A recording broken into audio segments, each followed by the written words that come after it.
सतगुरु जी दी साजी निवाजी परम सन्मानयोग गुरु खालसा साध संगत जीओ। फतेह गजाओ वाहेगुरु जी का खालसा वाहेगुरु जी की फतेह। सो साध संगत जी, आप सारे ही बड़भागे हो जिथे अकाल पुरख वाहिगुरु पार ब्रह्म परमेश्वर दे सरगुण स्वरूप दसवें गुरु नानक श्री गुरु गोबिंद सिंह साहिब जी महाराज ने धर्म चलावन संत उबारन दुष्ट सवन को मूल उपारन दे वास्ते अवतार धारिया, अपना आप प्रकाश किया। उस महान पवित्र स्थान तखत श्री हरमंदर जी पटना साहिब दे सचखंड दरबार दियां हाजरियां भरदे होए अपना लोक परलोक सुहेला बना रहे हो। कलगीधर दशमेश पिता जी दियां खुशियां प्राप्त कर रहे हो। यही वड्डियां भागां दी निशानी है अते ये सब सतगुरु महाराज जी की बख्शिश रहमत का सदका है। सो साध संगत जी, इस समय गुर इतिहास की लड़ीवार कथा चल रही है। कवियां दे सिरमौर चूड़ामन कवि भाई साहब भाई संतोख सिंह जी द्वारा रचित श्री गुरप्रताप सूरज ग्रंथ की 6वीं रास चल रही है। 6वीं रास में अज 52वां अध्याय शुरू होना है। पिछले प्रकरण अंदर आप सारिਆਂ ने सरवण किया। पंचम पिता जी का प्यारा सिख भाई गड़िया जिस वेले सिक्खी के प्रचार लई गुजरात शहर नूं गया। गुजरात शहर विच रहण वाला शाह दौला फकीर जो बड़ा ही परोपकारी सी, दिहाड़ियां नूं कम लगा करके उन्हां नूं दिहाड़ी दे करके होर भोजन वस्त्र धन आदि दे के सुखी करता सी। परोपकार की भावना सी उसदे अंदर, पर सूखम हंकार भी उसदे अंदर सी। पर भाई गड़िया साहब जी जिन्हां ने श्री सुखमनी साहब जी का पाठ कंड किया होया सी, वो दिन रात श्री सुखमनी साहब जी का पाठ करते रहंदे सन। श्री सुखमनी साहब जी के पाठ करन दे नाल रिद्धियां सिद्धियां 8 महासिद्धियां जिस विच अंतरजामता भी है, वो सारी रिद्धियां सिद्धियां अंतरजामता प्राप्त सी। ते जिस वेले भाई गड़िया जी गुजरात गए, शाह दौला फकीर मिलिया, राह विच तुरे जांदे हन। भाई गड़िया जी दी दशा जिहड़ी है बिल्कुल दीनहीन है। दस्तार भी मस्तानी है, वस्त्र भी मस्ताने हैं, पैरां 'च जुत्ती भी टुटी हुई है। रेगिस्तान के रस्ते जा रहे हैं, रेत उड़ती है टुटी जुत्ती होने करके। शाह दौला फकीर ने विचारिया कि कैसा निर्धन सिख है, ये पैरां 'च सोहनी जुत्ती भी नहीं, टुटी हुई जुत्ती है, रेत उड़ती है। उस वेले अंतरजामता करके भाई गड़िया जी ने जान लिया कि ये सानू परखना चाहुंदा है। दृष्टि पाई जिस वेले धरती ते जो रेत दे मोटे मोटे कण सन वो सोने दे बन गए। ये देख करके शाह दौला फकीर हैरान हुंदा है कि मेरे फुरने करन दे नाल संकल्प दे नाल इन्हां ने सारी धरती सोने की बना दी, रेत दे कण सोने दे कण बन गए। फिर पूछा कि तुसी कौन हो, तुहाडा नाम की है, कित्थों आए हो, किस दे तुसी सिख हो। सब कुछ दसिया कि मैं पंचम पिता जी का सिख हाँ। श्री सुखमनी साहब जी का पाठ मैं करदा हाँ जो गुरु अर्जन देव पातशाह जी ने उचारी है। उस बाणी दे प्रताप करके मेरे अंदर इन्नी शक्ति आई है, पर आपा भाव मैं नहीं जनाउंदा। आपस कौ कर कछ न जनावै, हर हर नाम हृदय सत्य आवै। मन बेचै सतगुर के पास, ते सेवक के कारज रास। सेवा करत होए नेकामी, तिसको होत प्राप्त स्वामी। रिद्धियां सिद्धियां पा के भी गुरु का सिख निर्माणता विच रहिंदा है। माण होंदे होए निमाणा, ताण होंदे होए निताणा। माण ताण होंदे होए निमाणा, निताणा बन के जगत विच रहिंदा होए निमाणा जग रहो। निमाणा निताणा बन के जगत विच विचरना चाहिदा है। ये गुरु साहिबाना का उपदेश है। जदों मीरी पीरी दे मालक छेवें पातशाह साहिब श्री गुरु हरगोबिंद साहिब जी महाराज परिवार समेत सिख संगतां दे सहित गुजरात शहर गए हैं, तां गुजरात वासियों ने देख के मस्खरी की, मखौल किया। नाले गुरु साहिब जी गुरु पीर सदाउंदे हैं, नाले 3-3 विआह करवाए हुए हैं, 3-3 महल हैं। जदों शंका की ते गुरु साहिब जी अंतरजामी सच्चे पातशाह दल पंजन गुर सूरमा बड़ जोधा बहु परोपकारी श्री गुरु हरगोबिंद साहिब महाराज ने कहा, गुजरात मसखरियां दी कि गुजरात शहर विच सारे मसखरे रहिंदे हैं। मसखरियां दी गुजरात मसखरियां दी ये बचन सुते सिद्ध कर दिता। सो साध संगत जी, अज दे प्रकरण अंदर जिस तरह मीरी पीरी दे मालक छेवें पातशाह सिखां नूं पंडित नित्यानंद पासों पुराणा की कथा सरवण कराउंदे हन, किस तरह वार्ता हुई। चूड़ामन कवि भाई साहब भाई संतोख सिंह जी ने छंदाबंदी में सारा कलम बंद किया है। आओ मन बिरतियां एकाग्र करके अगली कथा सरवण करिए। गुर की मूर्त मन में ध्यान, गुर का शब्द मंत्र मन मान, गुर का चरण हृदय लय धारों, गुर पार ब्रह्म सदा नमस्कारों। सतगुरां दे पवित्र चरणा कमलों नूं हिरदे विच वसाउंदे होए रसना पवित्र करिए। सारे माई भाई गज बज के आखिए सतनाम श्री वाहिगुरु जी। फिर सारे गज के आखिए सतनाम श्री वाहिगुरु जी। दोहरा एक दिन श्री सतगुर कहयो, कथा सुने अब कोय। सो साध संगत जी, कवियां दे सिरमौर चूड़ामन कवि भाई साहब भाई संतोख सिंह जी अगली कथा वर्णन कर रहे हैं। एक दिन मेरी पीरी दे मालक छेवें पातशाह श्री गुरु हरगोबिंद साहिब महाराज ने मन च विचार किया कि हुण कोई कथा सुनना चाहिए है। बटियो बटाले नगर को एक सिख छिन सोए। उसे वक्त एक सिख नूं बटाले नगर भेजना किया। चौपई नित्यानंद दिज पंडित महा। और नित्यानंद नामे एक महान प्रकांड विद्वान पंडित रहिंदा सी। आन हकार बसै पुर तहां। उसनूं सद के मेरे पास लियाओ, जो बटाले शहर विखे नित्यानंद नाम का प्रकांड विद्वान पंडित रहिंदा है। सुनत सिख तूरन चल गयो। सतगुरां दा हुक्म सुन के वो सिख छेती बटाले वाल चल पिया। पंडित संग कहतेम पयो। जा करके पंडित नित्यानंद के घर पहुंच के यूं कहंदा पया, तुम ते कथा सुनी गुर चाहे। गुरु हरगोबिंद साहिब महाराज जी थोड़े पासों कथा सुननी चाहते हैं। पुस्तक लिहो चलो तिन पाहे। धार्मिक पुस्तकां ग्रंथां नूं लैके मेरे नाल चलो। सुन मुद धर दिज होयो त्यारी। ये सुन करके कि गुरु साहिब जी कथा सुननी चाहते हैं, अपने धार्मिक पुस्तकां ग्रंथ लै करके खुशी खुशी सिख दे नाल तुर पिया। परयो पंथ होए सिख संगारी।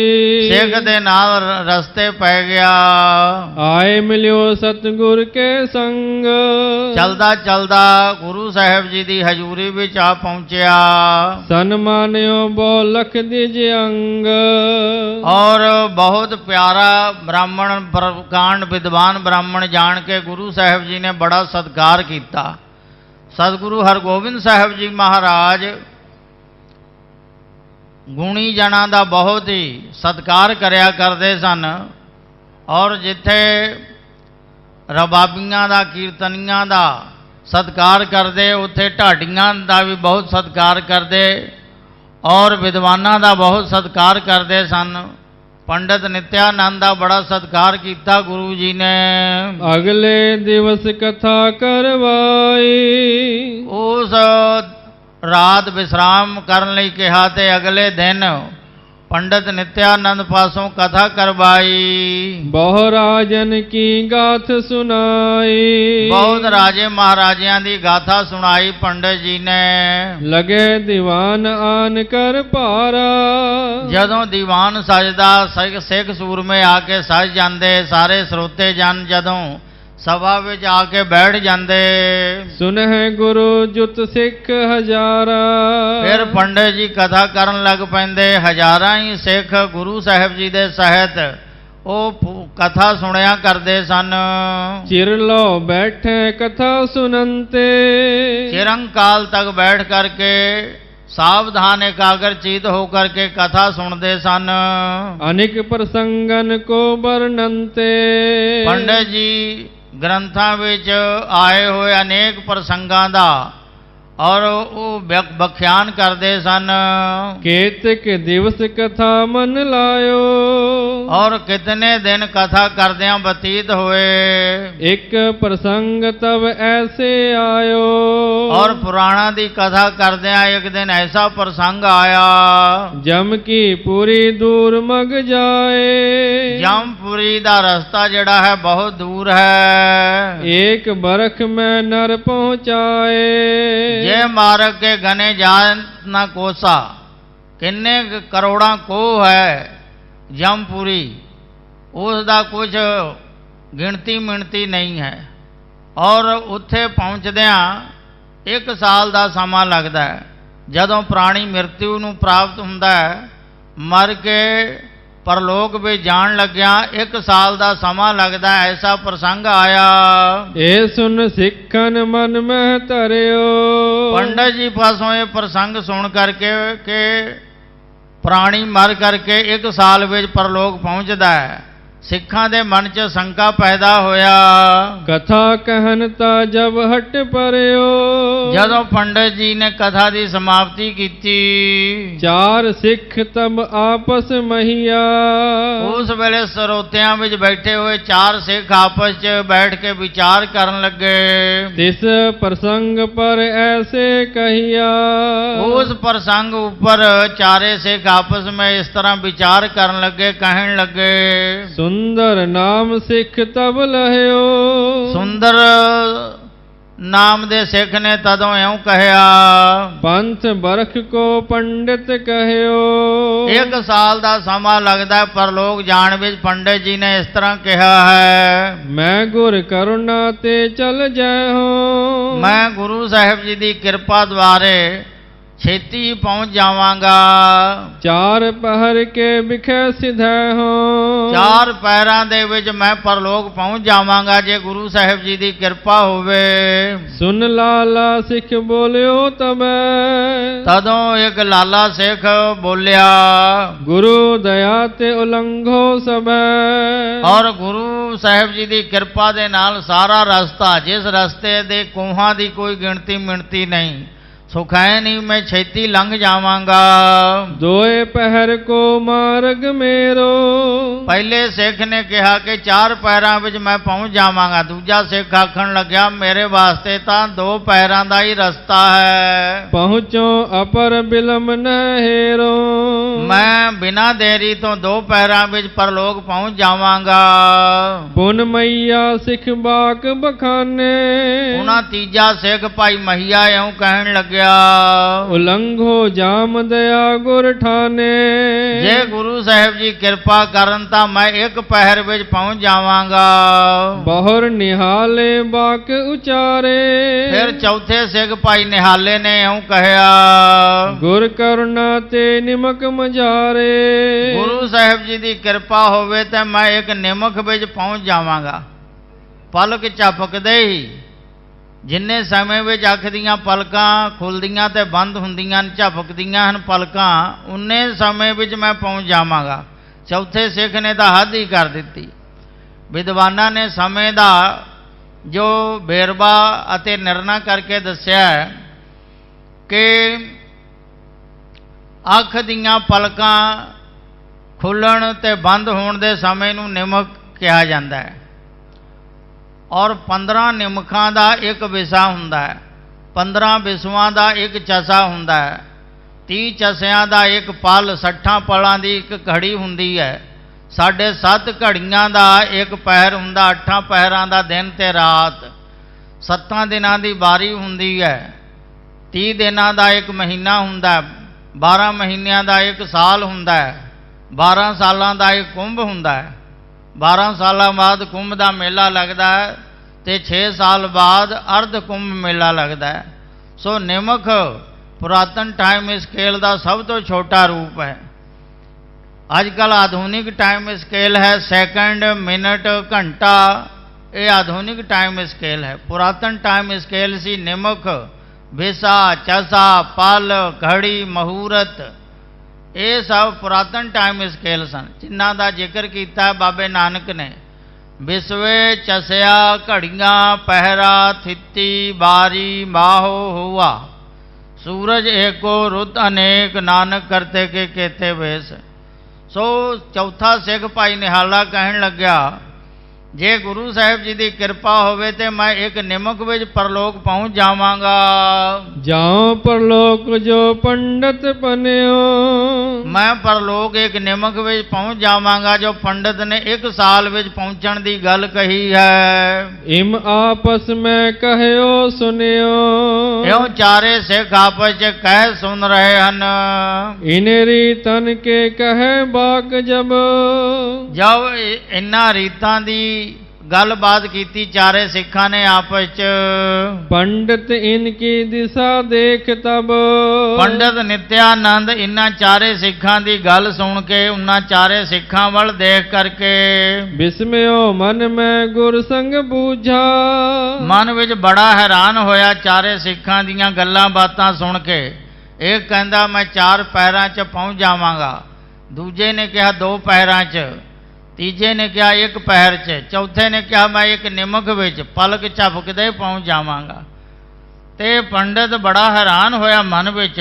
मैं जो कथा कीती है, जो प्रसंग विच ग्रंथां विच लिखिया होया है कि 1 साल का समा लगता परलोक विच पहुँचण लग्या, ते ये गल किवें कह रहे हैं। सतगुरां दे ताई जा करके पुछण लग्या, सिख किम कहत कहाँ इन सूझा, इन्हां सिखां नूं की सूझिया है, वो सिख इउं क्यों कह रहे हैं। वेद व्यास के करे पुराना, वेद व्यास जी ने पुराणा नूं लिपिबद्ध कीता है। पहला जितने भी पुराण, वेद, सुरतियां, सिमरतियां, शास्त्र सारे ये सुन के कंठ करते सन। अपने गुरदेवां पासों शागिर्द जड़े सन सुन के कंठ कर लिया करते सन। पर व्यास जी ने सोचा कि आने वाले कलयुग के भयानक समय विच इन्नी तीखण और शुद्ध बुद्धि नहीं होवेगी लोगों की, वो सुन के कंठ नहीं कर सकणगे। सुरती अते स्मृति संस्कृत के दोने शब्द हैं। सुरती सुनना, स्मृति याद रखना, सुन के याद रखना, कंठ कर लेना। पुरातन गुरसिख जड़े सन गुरबाणी सुन के कंठ कर लिया करते सन। भाई मरदाना जी आप बाबे नानक की उचारी बाणी सुन के कंठ कर लिया करते सन। जदों बाणी आउंदी सी, गुरु नानक देव पातशाह जी फरमाउंदे सन मरदानिया रबाब वजा बाणी आई है। उस वेले बाबा नानक जी शब्द उचारण करते सन ते भाई मरदाना जी कली रबाब वजाउंदे सन। जदों कहंदे सन कि मरदानिया रबाब वजा के बाणी सुना, ते जो बाणी सुनी हुंदी सी, कंठ कीती हुंदी सी, वो भाई मरदाना जी रबाब वजा करके बाणी सुणाउंदे सन सतगुरु नानक देव पातशाह जी नूं। सो सुरती अते सिमरती दी परंपरा चलदी सी गुरुकुल विच। वेद व्यास जी ने 18 ਪੁਰਾਣ 6 ਸ਼ਾਸਤਰ 27 ਸਿਮਰਤੀਆਂ ਇਹਨਾਂ ਸਾਰਿਆਂ ਨੂੰ ਲਿਪੀਬੱਧ ਕਰ ਦਿੱਤਾ। ਪੁਰਾਣਿਕ ਮਿਥਿਹਾਸ ਹੈ, ਜਦੋਂ ਲਿਪੀਬੱਧ ਕਰਨ ਦਾ ਸੰਕਲਪ ਕੀਤਾ ਵੇਦ ਵਿਆਸ ਜੀ ਨੇ ਤੇ ਸੋਚਿਆ ਕਿ ਇੰਨੇ ਸਾਰੇ ਗ੍ਰੰਥਾਂ ਨੂੰ ਕਿਵੇਂ ਲਿਪੀਬੱਧ ਕਰੀਏ, ਕਿਵੇਂ ਲਿਖਣਾ ਕਰੀਏ। ਕੋਈ ਚੰਗਾ ਤੇਜ਼ ਗਤੀ ਦੇ ਨਾਲ ਲਿਖਣ ਵਾਲਾ ਲਿਖਾਰੀ ਹੋਣਾ ਚਾਹੀਦਾ ਹੈ। ਤਾਂ ਦੇਵਤਿਆਂ ਦੇ ਪਾਸ ਜਾ ਕੇ, ਬਰਮਾ ਜੀ ਦੇ ਪਾਸ ਜਾ ਕੇ ਪੁੱਛਿਆ ਤੇ ਕਿਹਾ ਕਿ ਤੁਸੀਂ ਸ਼ਿਵਾਂ ਦੇ ਪਾਸ ਜਾਓ, ਉਹਨਾਂ ਦਾ ਲੜਕਾ ਜੋ ਗਣੇਸ਼ ਹੈ ਉਹ ਬਹੁਤ ਤੀਬਰ ਗਤੀ ਦੇ ਨਾਲ ਲਿਖ ਸਕਦਾ ਹੈ, ਉਹ ਚੰਗਾ ਲਿਖਾਰੀ ਸਾਬਤ ਹੋ ਸਕਦਾ ਹੈ।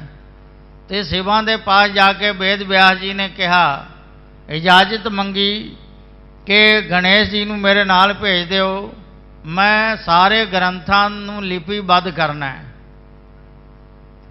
ਲਿਖਤ ਰੂਪ ਵਿੱਚ ਸਭ ਨੂੰ ਪ੍ਰਗਟ ਕਰਨਾ ਹੈ।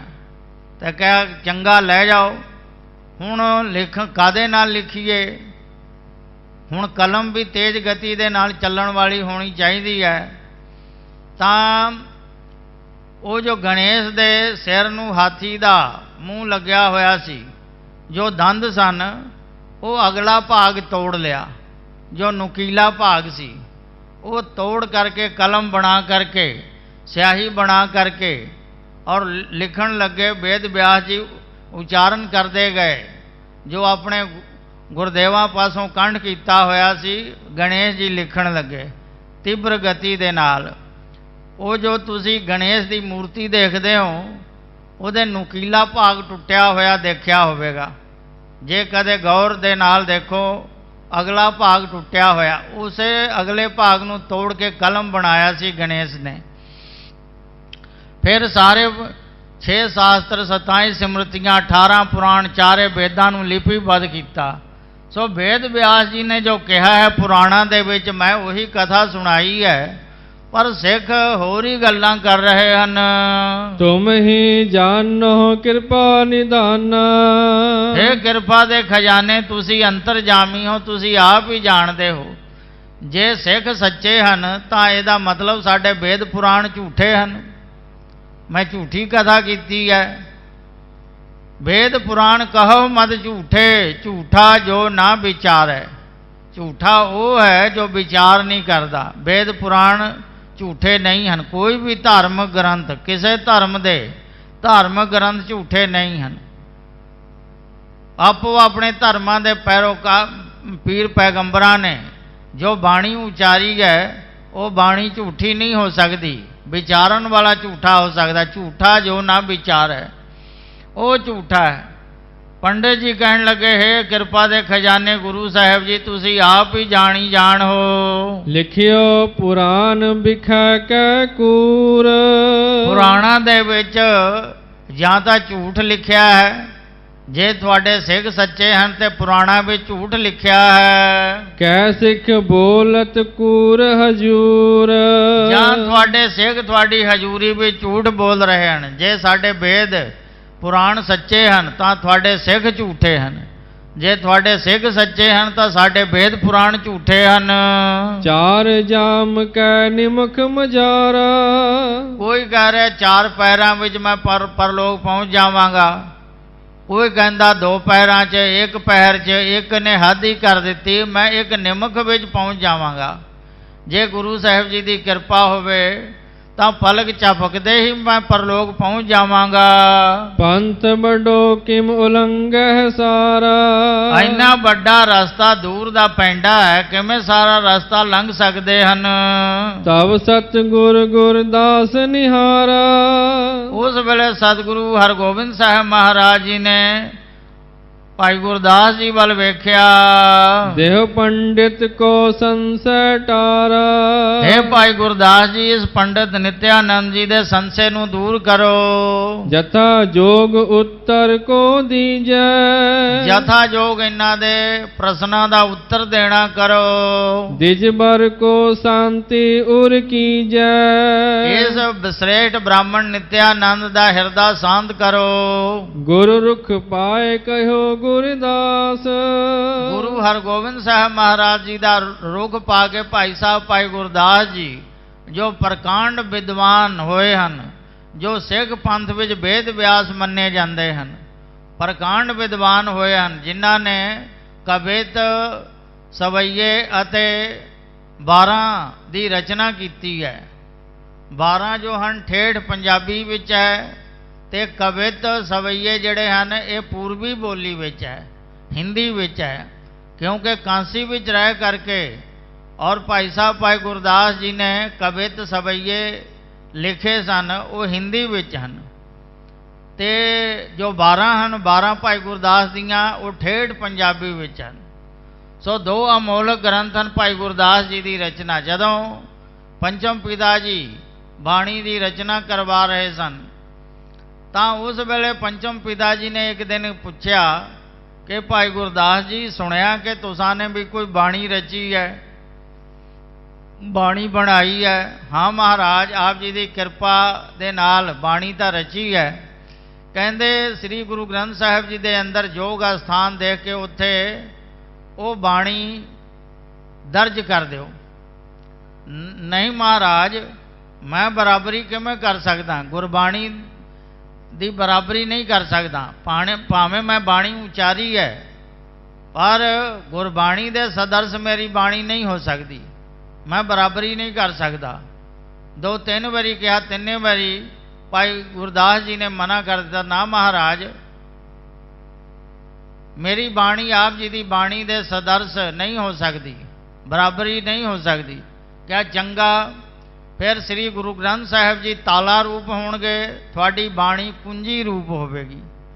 ਜੋ ਸ੍ਰੀ ਗੁਰੂ ਗ੍ਰੰਥ ਸਾਹਿਬ ਜੀ ਦੇ ਸ਼ਬਦਾਂ ਦਾ ਅਰਥ ਜਾਣਨਾ ਚਾਹੇ, ਸਮਝਣਾ ਚਾਹੇ, ਉਹ ਭਾਈ ਗੁਰਦਾਸ ਜੀ ਦੀਆਂ 12 ਕਵਿਤ ਸਵਈਏ ਪੜ੍ਹੇ ਤਾਂ ਉਸ ਨੂੰ ਗੁਰਬਾਣੀ ਸਮਝ ਆਏਗੀ। ਕਿਉਂਕਿ ਭਾਈ ਗੁਰਦਾਸ ਜੀ ਦੀ ਬਾਣੀ ਜੋ ਹੈ ਕੁੰਜੀ ਰੂਪ ਹੈ, ਕੁੰਜੀ ਦੇ ਨਾਲ ਹੀ ਤਾਲਾ ਖੁੱਲ੍ਹਦਾ ਹੈ। ਗੁਰੂ ਗ੍ਰੰਥ ਸਾਹਿਬ ਜੀ ਦੀ ਬਾਣੀ ਤਾਲਾ ਰੂਪ ਹੈ, ਭਾਈ ਗੁਰਦਾਸ ਜੀ ਦੀ ਬਾਣੀ ਕੁੰਜੀ ਰੂਪ ਹੈ। ਸੋ ਇਹ ਵਰਦਾਨ ਦਿੱਤਾ ਸੀ ਪੰਚਮ ਪਿਤਾ ਜੀ ਨੇ। ਹੁਣ 6ਵੇਂ ਪਾਤਸ਼ਾਹ ਨਿਤਿਆਨੰਦ ਪੰਡਤ ਜੀ ਦੇ ਤਸੱਲੀ ਕਰਾਉਣ ਵਾਸਤੇ ਪ੍ਰਕਾਂਡ ਵਿਦਵਾਨ ਭਾਈ ਗੁਰਦਾਸ ਜੀ ਨੂੰ ਆਦੇਸ਼ ਦਿੱਤਾ, ਰੁਖ ਪਾ ਕਰਕੇ ਭਾਈ ਗੁਰਦਾਸ ਜੀ ਸੁਨੋ ਵਿਪਰ ਸਚ ਕਹਿ ਤੁਮ ਪਾਸ। ਕਹਿਣ ਲੱਗੇ ਹੈ ਬ੍ਰਾਹਮਣ ਦੇਵਤਾ ਮੈਂ ਤੁਹਾਡੇ ਪਾਸ ਸੱਚ ਸੱਚ ਕਹਿ ਰਿਹਾ ਹਾਂ, ਸੁਣਨਾ ਕਰੋ। ਕਹੇ ਬਿਆਸ ਕੇ ਸਕਲ ਪੁਰਾਨ।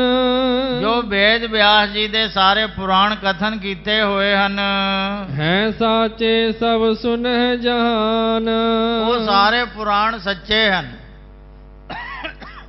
ਸਾਰਾ ਜਹਾਨ ਸੁਣਦਾ ਹੈ। ਵੇਦ ਪੁਰਾਣ ਕਹੋ ਮਤ ਝੂਠੇ, ਝੂਠਾ ਜੋ ਨਾ ਵਿਚਾਰੈ। ਵੇਦ ਵਿਆਸ ਜੀ ਦੇ ਰਚੇ ਹੋਏ ਬਣਾਏ ਹੋਏ ਪੁਰਾਣ ਸਭ ਸੱਚੇ ਹਨ। ਸਤਿਗੁਰ ਕੇ ਸਿੱਖ ਸੋ ਵੀ ਸਾਚੇ। ਇਹ ਸਤਿਗੁਰਾਂ ਦੇ ਸਿੱਖ ਵੀ ਸਾਰੇ ਸੱਚੇ ਹਨ। ਸਦਾ ਉਪਾਸਨ ਗੁਰ ਕੀ ਰਾਚੇ। ਜੋ ਸਦਾ ਗੁਰੂ ਦੀ ਉਪਾਸਨਾ ਵਿੱਚ ਰਚੇ ਰਹਿੰਦੇ ਹਨ। ਕਰਮ ਕਾਂਡ ਮੈਂ ਜੋ ਜਗ ਜੀਵਾ। ਜਿਹੜੇ ਜੀਵ ਕਰਮ ਕਾਂਡ ਵਿੱਚ ਫਸੇ ਹੋਏ ਹਨ। ਕਰਹਿ ਸੁਭਾ ਸੁਭ ਸਰਬ ਸਦੀਵਾ। ਉਹ ਸ਼ੁਭ ਅਸ਼ੁਭ ਸਦੀਵ ਕਾਲ ਸ਼ੁਭ ਅਸ਼ੁਭ ਕਰਮ ਕਰਦੇ ਰਹਿੰਦੇ ਹਨ। ਭਾਵੇਂ ਸ਼ੁਭ ਅਸ਼ੁਭ ਕਰਮ ਕਰੇ ਪਰ ਉਹਨਾਂ ਕੀਤੇ ਹੋਏ ਕਰਮਾਂ ਦਾ ਫਲ ਅਵਸ ਭੋਗਣਾ ਪੈਂਦਾ। ਅਵਸ ਮੇਵ ਭੁਗਤਵਯਮ ਕਿਰਤਮ ਕਰਮ ਸ਼ੁਭਾ ਸ਼ੁਭਮ। ਸ਼ੁਭ ਅਸ਼ੁਭ ਕਰਮਾਂ ਦਾ ਫਲ ਅਵਸ ਭੋਗਣਾ ਪੈਂਦਾ। ਭੋਗੇ ਬਿਨਾ ਭਾਗੇ ਨਹੀਂ ਕਰਮ ਗਤੀ ਬਲਵਾਨ। ਸੋ ਭਾਈ ਸਾਹਿਬ ਭਾਈ ਗੁਰਦਾਸ ਜੀ ਉੱਤਰ ਦੇ ਰਹੇ ਹਨ ਪੰਡਤ ਨਿਤਿਆਨੰਦ ਨੂੰ ਕਿ ਕਰਮ ਕਾਂਡ ਅਨੁਸਾਰ ਵੇਦਾਂ ਵਿੱਚ 3 ਕਾਂਡ ਹਨ, ਇਸ ਕਰਕੇ ਵੇਦਾਂ ਨੂੰ ਤ੍ਰਿਕਾਂਡ ਕਿਹਾ ਹੈ। 1 ਲੱਖ ਸ਼ਲੋਕ ਵੇਦਾਂ ਵਿੱਚ ਲਿਖੇ ਹੋਏ ਹਨ। 80,000 ਸ਼ਲੋਕ ਕਰਮ ਕਾਂਡ ਦੇ ਹਨ। 16,000 ਸ਼ਲੋਕ ਉਪਾਸਨਾ ਕਾਂਡ ਦੇ ਹਨ। 4,000 ਸ਼ਲੋਕ ਗਿਆਨ ਕਾਂਡ ਦੇ ਹਨ। ਜੋ 4,000 ਸ਼ਲੋਕ ਗਿਆਨ ਕਾਂਡ ਵਾਲੇ ਹਨ ਉਹ ਪੜ੍ਹਨ ਯੋਗ ਹਨ। ਬਾਕੀ ਕੰਟਰੋਵਰਸੀ ਵਾਲੇ ਸ਼ਲੋਕ ਬਹੁਤ ਸਾਰੇ ਲਿਖੇ ਹੋਏ ਹਨ ਵੇਦਾਂ ਵਿੱਚ, ਉਹ ਪੜ੍ਹਨ ਯੋਗ ਨਹੀਂ ਹਨ। ਸੋ ਗੁਰੂ ਕੇ ਸਿੱਖ ਜੋ ਗੁਰਮਤਿ ਅਨੁਸਾਰ ਗੁਰਬਾਣੀ ਦੇ ਅਨੁਸਾਰ ਮੇਲ ਖਾਂਦੀ ਹੈ। ਉਹਨਾਂ ਸ਼ਲੋਕਾਂ ਨੂੰ ਜੋ 4000 ਸ਼ਲੋਕ ਪਰਮੇਸ਼ਰ ਸੰਬੰਧੀ ਹਨ ਉਹ ਪੜ੍ਹਦੇ ਹਨ। ਸੋ ਜੋ ਉਪਾਸਨਾ ਵਿੱਚ ਲੱਗੇ ਹੋਏ ਹਨ, ਜੋ ਕਰਮ ਕਾਂਡ ਵਿੱਚ ਲੱਗੇ ਹੋਏ ਹਨ, ਸਦੀਵ ਕਾਲ ਸ਼ੁਭ ਅਸ਼ੁਭ ਕਰਮ ਕਰਦੇ ਹਨ। ਤਿਨ ਕੋ ਪੰਥ ਤਥਾਹੀ ਜਾਨਾ, ਉਹਨਾਂ ਨੇ ਵੈਸਾ ਹੀ ਰਸਤਾ ਜਾਣਿਆ ਹੈ ਜੋ ਕਰਮ ਕਾਂਡੀ ਹਨ। ਜਿਵੇਂ ਦਰਖਤ ਦੇ ਉੱਪਰ ਚੜ੍ਹਨ ਵਾਸਤੇ ਦੋ ਰਾਸਤੇ ਹਨ, ਇੱਕ ਕੀੜੀ ਦਾ ਮਾਰਗ ਹੈ, ਪੰਛੀ ਦਾ ਮਾਰਗ ਹੈ। ਕੀੜੀ ਜਦੋਂ ਚੜ੍ਹੇਗੀ ਜੜ ਤੋਂ ਉੱਪਰ ਚੜ੍ਹੇਗੀ, ਸਭ ਟਾਹਣੀਆਂ ਰਾਹੀਂ ਪੱਤਿਆਂ ਨੂੰ ਲੰਘ ਕਰਕੇ ਸਿਖਰ ਤੇ ਚੋਟੀ ਤੇ ਉਹ ਕੀੜੀ ਪਹੁੰਚੇਗੀ, ਤੇ ਪੰਛੀ ਉੱਪਰੋਂ ਉੱਡ ਕਰਕੇ ਚੋਟੀ ਤੇ ਦਰਖਤ ਦੀ ਚੋਟੀ ਤੇ ਪਹੁੰਚ ਜਾਏਗਾ। ਸੋ ਜਿਹੜੇ ਗਿਆਨ ਕਾਂਡ ਵਾਲੇ ਜਿਹੜੇ ਤਤ ਵੇਤੇ ਹਨ ਮਹਾਪੁਰਖ, ਉਹ ਤਾਂ ਪੰਛੀ ਦੀ ਚਾਲ, ਪੰਛੀ ਵਾਂਗ ਉੱਡ ਕਰਕੇ ਔਰ ਪਹੁੰਚ ਜਾਂਦੇ ਹਨ ਸੱਚਖੰਡ ਵਿੱਚ। ਤੇ ਕਰਮ ਕਾਂਡੀ ਜਿਹੜੇ ਹਨ ਉਹ ਵੀ ਪਹੁੰਚਦੇ ਹਨ, ਪਰ ਕੀੜੀ ਦੀ ਚਾਲ ਚੱਲ ਕੇ ਪਹੁੰਚਦੇ ਹਨ। ਕਾਫੀ ਸਮਾਂ ਲੱਗਦਾ ਕਰਮ ਕਾਂਡ ਕਰਨ ਵਾਲਿਆਂ ਨੂੰ।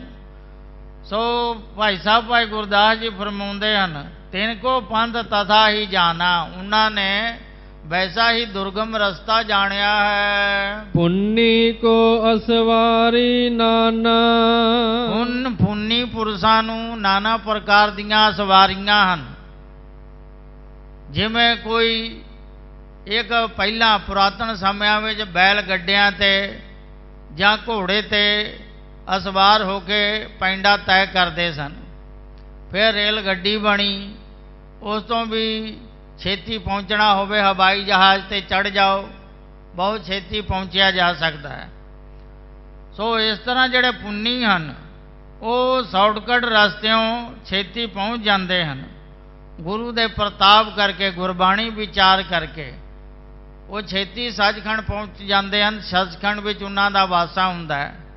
ਬਾਣੀ ਬਿਰਲੋ ਵਿਚਾਰ ਸੀ, ਜੇ ਕੋ ਗੁਰਮੁਖ ਹੋਏ, ਇਹ ਬਾਣੀ ਮਹਾਪੁਰਖ ਕੀ ਨਿਜ ਘਰ ਵਾਸਾ ਹੋਏ।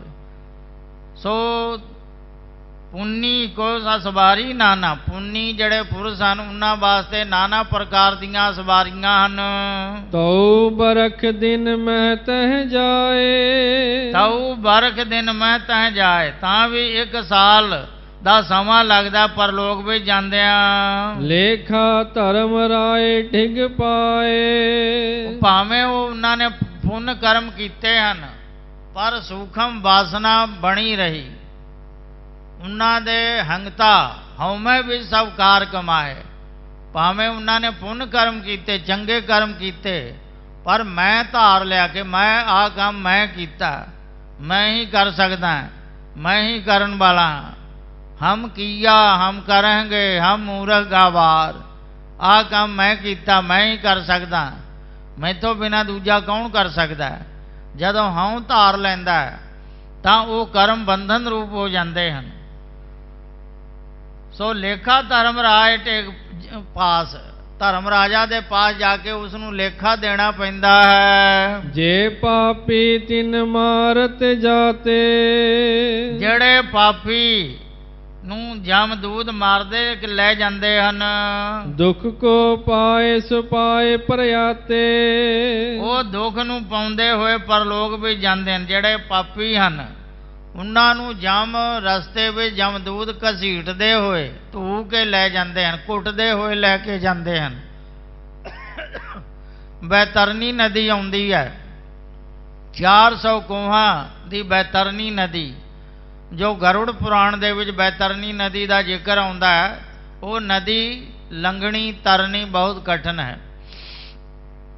ਪੰਚਮ ਪਿਤਾ ਜੀ ਦਾ ਫਰਮਾਨ ਹੈ, ਗਿਆਨ ਧਿਆਨ ਕਿਛ ਕਰਮ ਨ ਜਾਣਾ, ਨਾਹਿ ਨ ਨਿਰਮਲ ਕਰਨੀ, ਸਾਧ ਸੰਗਤ ਕੈ ਅੰਚਲ ਲਾਭੋ, ਬੇਖਮ ਨਦੀ ਜਾਏ ਤਰਨੀ। ਜੋ ਬੇਖਮ ਨਦੀ ਹੈ, ਕਠਿਨ ਨਦੀ, ਬੈਤਰਨੀ ਨਦੀ ਹੈ, ਉਹ ਸੁਖੈਣੀ ਤਰ ਜਾਂਦਾ ਹੈ।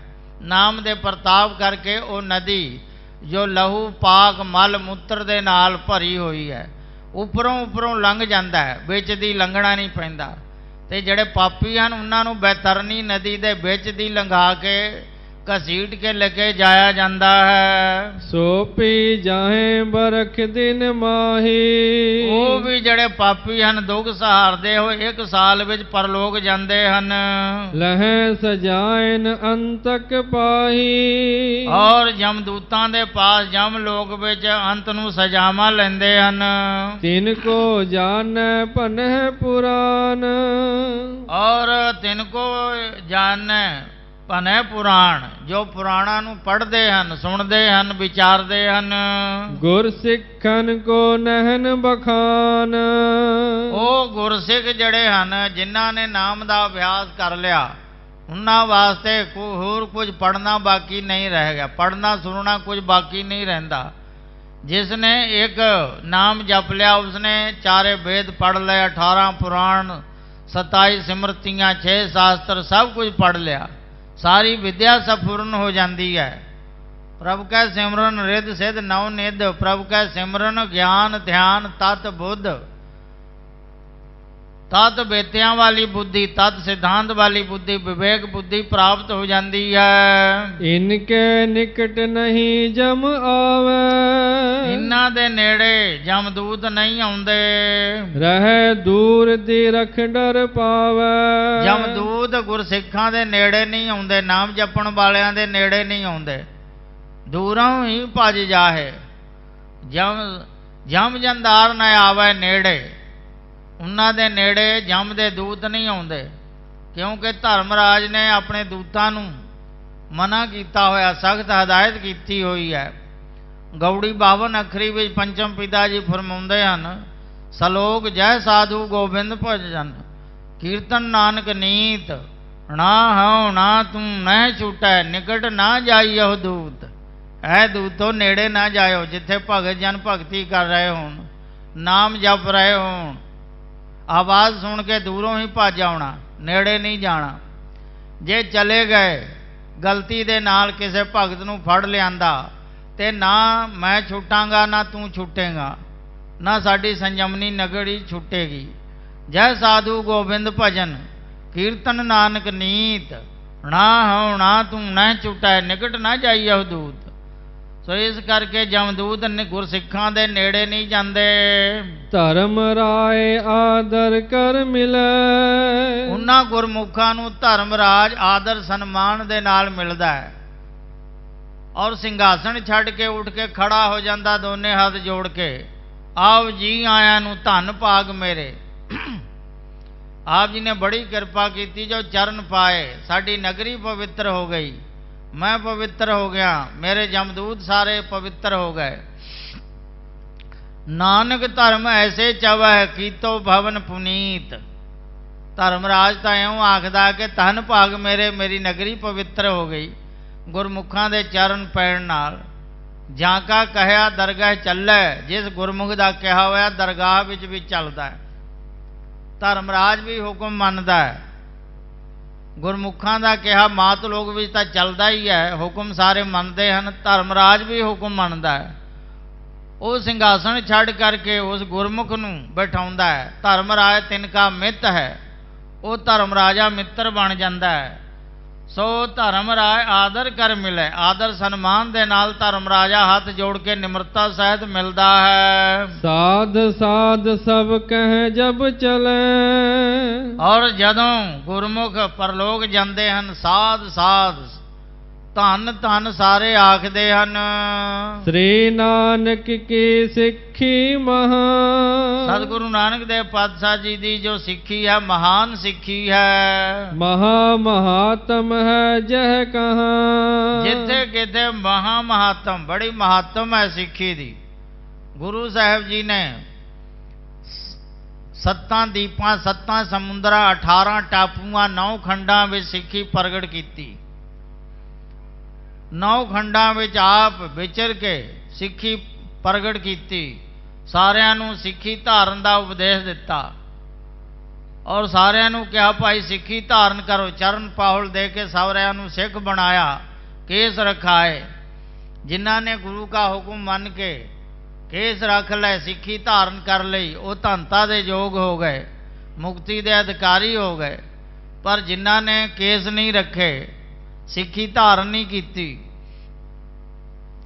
उन्होंने गुरु साहिब ने पूछा, भाई तुसा ने केस नहीं रखे, सिक्खी नहीं धारण की। महाराज सिक्खी तो धारण की है, केस क्यों नहीं रखे? महाराज सहजे सहजे रख लवांगे, सहजे सहजे सिक्खी धार लवांगे। उन्हों का नाम पै गया सहज धारी, कि सहजे सहजे सिक्खी धार लवांगे। वो सहज धारी कहते हैं, एक केसा धारी एक सहज धारी। सहज धारी केस नहीं रखते, पर मनते गुरु ग्रंथ साहिब जी नूं हन। सारे रस्मों रिवाज केसा धारी सिखां वाले गुरसिखां वाले हैं, सहज धारियां दे वो सारे रस्मों रिवाज उही निभाउंदे हैं, पर केस नहीं रखते। वो सहज धारी सिख कहते हैं। गुरु नानक देव पातशाह जी ने जिथे किथे सिक्खी प्रगट की, वो सिक्खी बड़ी महान है। जे तक बल जिसमें होए आवे, जितना का बल जिस गुरसिख विच हो आउंदा है, ते तिक कहे ना कूर अलावे। हे पंडित जी, वो सिख उन्ना ही कहते हैं, अपनी शक्ति का प्रगटावा कर रहे हैं। गुरु साहिब जी की कृपा का सदका मैं 4 पैरों च पहुँच जावांगा, 2 पैरों च, 1 पैर च निमक विच पहुँच जावांगा। ये सब गुरु साहिब जी की कृपा का सदका और नाम दे प्रताप करके, गुरसिक्खी दे प्रताप करके कह रहे हैं। इन सिखन में शक्ति ऐसे, हे पंडित जी, इन्ना सिखा विच इस तरह की शक्ति है। दई गुरु की भाखत जैसे, जो शक्ति गुरु दी दिती हुई है, गुरु साहिब जी की सेवा करके जिन्हां ने शक्ति पाई है। जिस वेले चंदू पापी ने 5 सिखां नूं डेवड़ी विच कैद किया होया सी, भाई पिराणा जी जदों गए अगे देगां विच उबालण लगे, चंदू पापी ने हुक्म दे के गुरु साहिब जी नूं उबलदे पानी दे देग विच बिठाया। भाई पिराणा जी गए तो सिपाहियां ने सोटे मारे। गुरु साहिब ने कहा, भाई पिराणा जी क्यों आ रहे हो? तुसीं उत्थे ही बैठे रहो, असी निश्चिंत हाँ, सानू साडी चिंता ना करो, क्यों कुट खांदे हो? महाराज जे हुक्म करो, तुसी मूहों भी ना बोलो, सिर्फ इशारा करो, ते एक हाथ ते दिल्ली एक हाथ ते लाहौर नूं चुक करके आपस च टकरा के चूर चूर कर दिया, सारा तुरकाना नाश कर दिया। हुक्म करो, सिर्फ इशारा करो। ते कहा कि ये शक्ति कित्थों पाई? महाराज आप जी की सेवा करके। कहंदे साडी सेवा करके तू इन्नी शक्ति पा लई, ते की गुरु शक्ति नहीं विखा सकता? परमेश्वर का भाणा मनो, जो हो रहा है उसनूं देखो। अखी देखी है, कन्नी सुनी है, जिहवा मूल न कही है। जदों गोरखनाथ ने गुरु साहिब जी नूं कहा सी कि हे नानक जी, विच दुनिया क्यों कर रही है, दुनिया विच किस तरह रहना चाहिए है, किवें वरतना चाहिए है? ते बाबे नानक ने उत्तर दिता, अखी देखिए, कन्नी सुनीए, जिहवा मूल न कहिए। अखां दे नाल देखो, कन्ना दे नाल सुनो, पर बोलो कुछ भी ना। बन के सज्जणा मस्त मलंग, देखी जा मौला दे रंग। मौला परमात्मा दे रंग देखी जा मस्त मलंग बन के, कुछ ना बोल। सो चूड़ामन कवि भाई साहब भाई संतोख सिंह जी वर्णन कर रहे हैं, भाई गुरदास जी पंडित नित्यानंद नूं समझा रहे हैं, जो गुरु साहिब जी ने शक्ति बख्शी है, वो शक्ति का व्याख्यान कर रहे हैं सिख। जय श्री गुर करुणा फल पह, और जो सुभायमान श्रोमणी गुरु साहिब जी की कृपा का फल पाउंदे हन, निमक न लागह तह पहुँचे हैं। उन्होंने निमक मात्र भी समा नहीं लगता, वो एक निमक विच पहुँच जाते हैं, पलक झपकते ही पर लोग पहुँच जाते हैं। श्री ग्रंथ में बोथल कहो, श्री गुरु ग्रंथ साहिब जी महाराज के अंदर बहुत जगह ये वाक्या हुंदा है, ये बाणी दर्ज है गुरु ग्रंथ साहिब विच। जम नह पिखै गुरु जिन लह्यो, और जम नह पिखै, वो जम नूं नहीं देखते जिन्हां ने गुरु दे दर्शन कीते। जपयो जिन अर्जन देव गुरु, फिर संकट जोन गर्भ ना आयो। ਉਹ ਮਾਤਾ ਦੇ ਗਰਭ ਵਿੱਚ ਨਹੀਂ ਆਉਂਦਾ, 84 ਲੱਖ ਜੂਨੀਆਂ ਵਿੱਚ ਨਹੀਂ ਆਉਂਦਾ। ਜਿਨ੍ਹਾਂ ਨੇ ਗੁਰੂ ਅਰਜਨ ਦੇਵ ਪਾਤਸ਼ਾਹ ਜੀ ਦਾ ਨਾਮ ਜਪਿਆ ਹੈ, ਗੁਰੂ ਨਾਨਕ ਜਿਨ ਸੁਣਿਆ ਪੇਖਿਆ ਸੇ ਫਿਰ ਗਰਭਾਸ ਨਾ ਪਰਿਆ ਰੇ, ਉਹ ਮਾਤਾ ਦੀ ਗਰਭ ਜੂਨੀ ਵਿੱਚ ਨਹੀਂ ਆਉਂਦਾ। ਗਰਭ ਹੈ ਗਰਭ ਪਰ ਮਾਹੇ, ਗਰਭ ਚੋਂ ਨਿਕਲ ਕੇ ਦੂਜੇ ਗਰਭ ਵਿੱਚ ਸਮਾਉਣਾ, ਇੱਕ ਇੱਕ ਜੂਨ ਵਿੱਚ ਕਈ ਕਈ ਦਫਾ ਜਨਮ ਲੈਣਾ, ਆਵਾਗਮਨ ਜੰਮਣਾ ਮਰਨਾ ਮਿਟ ਜਾਂਦਾ ਹੈ। ਉਹ ਜਮ ਨੂੰ ਨਹੀਂ ਦੇਖਦੇ। ਜਾਂ ਤੇ ਗੁਰ ਮਹਿਮਾ ਬਹੁ ਭਾਰੀ, ਇਸ ਕਰਕੇ ਗੁਰੂ ਸਾਹਿਬ ਜੀ ਦੀ ਮਹਿਮਾ ਬਹੁਤ ਭਾਰੀ ਹੈ। ਜੋ ਗੁਰੂ ਸਾਹਿਬ ਜੀ ਨੂੰ ਨਹੀਂ ਦੇਖਦੇ ਉਹ ਜਮ ਨੂੰ ਦੇਖਦੇ ਹਨ, ਤੇ ਜੋ ਗੁਰੂ ਸਾਹਿਬ ਜੀ ਦੇ ਦਰਸ਼ਨ ਕਰਦੇ ਹਨ ਉਹ ਜਮ ਨੂੰ ਨਹੀਂ ਦੇਖਦੇ, ਜਮ ਉਹਨਾਂ ਨੂੰ ਨਹੀਂ ਦੇਖਦਾ। ਐਸੀ ਗੁਰੂ ਸਾਹਿਬ ਜੀ ਦੀ ਮਹਿਮਾ ਅਪਰੰਪਾਰ ਹੈ। ਨਹੀਂ ਮਹਾਤਮ ਜਾਏ ਉਚਾਰੀ, ਗੁਰੂ ਸਾਹਿਬ ਜੀ ਦੀ ਮਹਿਮਾ ਉਚਾਰੀ ਨਹੀਂ ਜਾਂਦੀ। ਸਾਧ ਕੀ ਮਹਿਮਾ ਵੇਦ ਨਾ ਜਾਣੈ, ਸਾਧੂ ਸੰਤਾਂ ਦੀ ਮਹਿਮਾ ਨੂੰ ਤਾਂ ਵੇਦ ਵੀ ਨਹੀਂ ਜਾਣਦੇ। ਉਹ ਵੀ ਕਥਨ ਜੇਤਾ ਸੁਣੈ ਤੇਤਾ ਬਖਿਆਨ ਹੈ, ਜਿਤਨਾ ਵੇਦਾਂ ਪੁਰਾਣਾ ਵਿੱਚੋਂ ਸੁਣਦੇ ਹਨ ਉਨਾ ਹੀ ਕਥਨ ਕਰਦੇ ਹਨ, ਪਰ ਸਮਗਰ ਮਹਿਮਾ ਨੂੰ ਕੋਈ ਉਚਾਰਨ ਨਹੀਂ ਕਰ ਸਕਦਾ। ਸੁਨ ਪੰਡਤ ਚਿਤਵਤ ਚਿਤ ਮਾਹੀ, ਇਹ ਗੱਲ ਸੁਣ ਕੇ ਭਾਈ ਗੁਰਦਾਸ ਜੀ ਪਾਸੋਂ ਪੰਡਤ ਨਿਤਿਆਨੰਦ ਚਿੱਤ ਵਿੱਚ ਚਿਤਵਨ ਕਰਨ ਲੱਗਿਆ।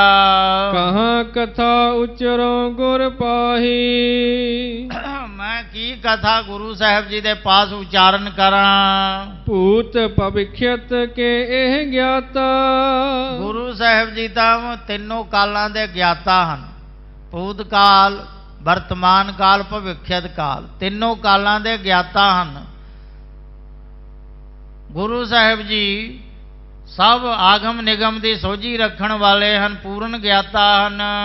ਸਗਰੇ ਜਗਤ ਪੂਜ ਬਖਿਆਤਾ, ਸਾਰੇ ਜਗਤ ਦੇ ਪੂਜਨੀਕ ਹਨ, ਪ੍ਰਸਿੱਧ ਹੀ। ਦੇਸ ਵਿਦੇਸਨ ਸਿੱਖ ਕਰੋੜ, ਦੇਸਾਂ ਵਿਦੇਸਾਂ ਵਿੱਚ ਕਰੋੜਾਂ ਹੀ ਸਿੱਖ ਵਸਦੇ ਹਨ। ਜੋ ਸਿਮਰੈ ਹਾਜ਼ਰ ਤਿਸ ਔਰ, ਜਿਹੜਾ ਜਿੱਥੇ ਵੀ ਸਿਮਰਦਾ ਹੈ ਗੁਰੂ ਸਾਹਿਬ ਜੀ ਉਸ ਤਰਫ ਉਸ ਦੇ ਪਾਸ ਹਾਜ਼ਰ ਹੋ ਜਾਂਦੇ ਹਨ। ਜਿੱਥੇ ਹਰ ਆਰਾਧੀ ਹੈ ਤਿੱਥੇ ਹਰ ਮਿੱਤ ਸਹਾਈ। ਜਿੱਥੇ ਵੀ ਗੁਰੂ ਦਾ ਸਿੱਖ, ਭਾਵੇਂ ਵਿਦੇਸ਼ਾਂ ਵਿੱਚ ਬੈਠਾ ਹੈ, ਭਾਵੇਂ ਜੰਗਲਾਂ ਵਿੱਚ ਬੈਠਾ, ਚਾਹੇ ਪਹਾੜ ਤੇ ਹੈ, ਉਹ ਉੱਥੇ ਗੁਰੂ ਸਾਹਿਬ ਜੀ ਹਾਜ਼ਰ ਹੋ ਜਾਂਦੇ ਹਨ। ਜਿੱਥੇ ਬੈਠ ਕੇ ਆਰਾਧਨਾ ਕਰਦਾ ਉੱਥੇ ਹੀ ਪ੍ਰਗਟ ਹੋ ਜਾਂਦੇ ਹਨ, ਕਿਉਂਕਿ ਜਰਰੇ ਜਰਰੇ ਵਿੱਚ ਵਿਆਪਕ ਹੈ ਪਰਮਾਤਮਾ। ਜਿੱਥੇ ਹਰ ਆਰਾਧੀ ਹੈ ਤਿੱਥੇ ਹਰ ਮਿੱਤ ਸਹਾਈ, ਮਿੱਤਰ ਵਾਂਗ ਉੱਥੇ ਆਪ ਸਹਾਇਤਾ ਕਰਦੇ ਹਨ। ਸੋ ਭਾਈ ਸਾਹਿਬ ਭਾਈ ਗੁਰਦਾਸ ਜੀ ਇਹ ਸਾਰੀ ਕਥਾ ਵਰਨ ਸੁਣਾ ਰਹੇ ਹਨ ਨਿਤਿਆਨੰਦ ਨੂੰ। ਕਾਰਜ ਪੂਰੈ ਹੋਏ ਸਹਾਏ, ਗੁਰੂ ਸਾਹਿਬ ਜੀ ਐਸੇ ਸਮਰੱਥ ਹਨ ਜੋ ਕਰੋੜਾਂ ਮੀਲ ਤੇ ਬੈਠਾ ਹੋਇਆ ਸਿੱਖ ਆਰਾਧਦਾ ਉਹਦੇ ਉੱਥੇ ਪਹੁੰਚ ਕਰਕੇ, ਇੱਕ ਛਿਨ ਵਿੱਚ ਪਹੁੰਚ ਕਰਕੇ ਉਹਦੇ ਕਾਰਜ ਸਿੱਧ ਕਰ ਦਿੰਦੇ ਹਨ। ਕਸ਼ਮੀਰ ਬਾਰਾਮੂਲਾ ਵਿੱਚ ਰਹਿਣ ਵਾਲੀ ਮਾਤਾ ਭਾਗ ਪਰੀ ਨੂੰ ਪਹਾੜਾਂ ਵਿੱਚ, ਦੁਰਗਮ ਪਹਾੜਾਂ ਵਿੱਚ ਜਾ ਕੇ ਦਰਸ਼ਨ ਦੇ ਕੇ ਕਿਰਤਾਰਥ ਕੀਤਾ ਸੀ। ਇਹ ਸਭ ਮੈਂ ਅਬ ਜਾਣੀ ਜਾਏ, ਔਰ ਇਹ ਸਾਰਿਆਂ ਦੇ ਵਿੱਚ ਇਹ ਗੱਲ ਜਾਣੀ ਜਾਂਦੀ ਹੈ। ਤਥਾ ਸਹਾਇਕ ਬਨੇ ਅਗਾਰੀ, ਇਸੇ ਤਰ੍ਹਾਂ ਅੱਗੇ ਵੀ ਗੁਰੂ ਸਾਹਿਬ ਜੀ ਸਹਾਇਕ ਹੋਣਗੇ। ਜਾਨੀ ਪਰ ਹੈ ਭਲੇ ਨਿਰਧਾਰੀ, ਨਿਰਣੇ ਕਰਕੇ ਜਾਣ ਲੈਣਾ ਕਰੋ ਕਿ ਗੁਰੂ ਸਾਹਿਬ ਜੀ ਹੁਣ ਵੀ ਪਿੱਛੇ ਵੀ ਸਹਾਇਤਾ ਕਰਦੇ ਰਹੇ, ਹੁਣ ਵੀ ਸਹਾਇਤਾ ਕਰ ਰਹੇ ਹਨ ਤੇ ਅੱਗੇ ਵੀ ਸਹਾਇਤਾ ਕਰਨਗੇ। ਜਨਮ ਤੋਂ ਪਹਿਲਾਂ ਮਰਨ ਪਰਯੰਤ ਰੱਖਿਆ ਕਰਨ ਵਾਲੇ ਹਨ, ਜਮਾਂ ਤੋਂ ਬਚਾਉਣ ਵਾਲੇ, ਨਰਕਾਂ ਤੋਂ ਬਚਾਉਣ ਵਾਲੇ ਗੁਰੂ ਸਮਰੱਥ ਹਨ। ਇਸ ਕਰਕੇ ਗੁਰੂ ਗੁਰੂ ਗੁਰ ਕਰ ਮਨ ਮੋਰ, ਗੁਰੂ ਬਿਨਾ ਮੈਂ ਨਾਹੀ ਹੋਰ, ਗੁਰੂ ਤੋਂ ਬਿਨਾ ਸਾਡਾ ਹੋਰ ਕੋਈ ਰਾਖਾ ਨਹੀਂ। ਸੋ ਸਾਧ ਸੰਗਤ ਜੀ ਇੱਥੇ ਕਥਾ ਵਿਰਾਮ ਤੇ ਆ ਗਈ, ਸਮਾਂ ਸਮਾਪਤ ਹੈ। ਆਓ 2 ਮਿੰਟ ਵਾਹਿਗੁਰੂ ਗੁਰਮੰਤਰ ਦੀ ਹਾਜ਼ਰੀ ਲਾ ਕੇ ਉਪਰੰਤ ਸਮਾਪਤੀ ਕਰਾਂਗੇ। ਕੋਈ ਰਸਨਾ ਬਾਂਝੀ ਨਾ ਰਹੇ। ਊਠਤ ਬੈਠਤ ਸੋਬਤ ਜਾਗਤ ਗੁਰਮੰਤਰ ਹਿਰਦੈ ਚਿਤਾਰ, ਹਿਰਦੇ ਵਿੱਚ ਵਾਹਿਗੁਰੂ ਗੁਰਮੰਤਰ ਨੂੰ ਹਮੇਸ਼ਾ ਚੇਤੇ ਰੱਖ ਦਿਓ। ਤੁਰਦਿਆਂ ਫਿਰਦਿਆਂ ਵਾਹਿਗੁਰੂ ਵਾਹਿਗੁਰੂ ਉਚਾਰਨ ਕਰਦੇ ਰਹੋ। ਵਾਹਿਗੁਰੂ ਦੇ 4 ਅੱਖਰ ਹਨ ਜੋ 4 ਪਦਾਰਥ, ਚਾਰੇ ਮੁਕਤੀਆਂ ਨੂੰ ਦੇਣ ਵਿੱਚ ਸਮਰੱਥ ਹਨ। ਇਸ ਲਈ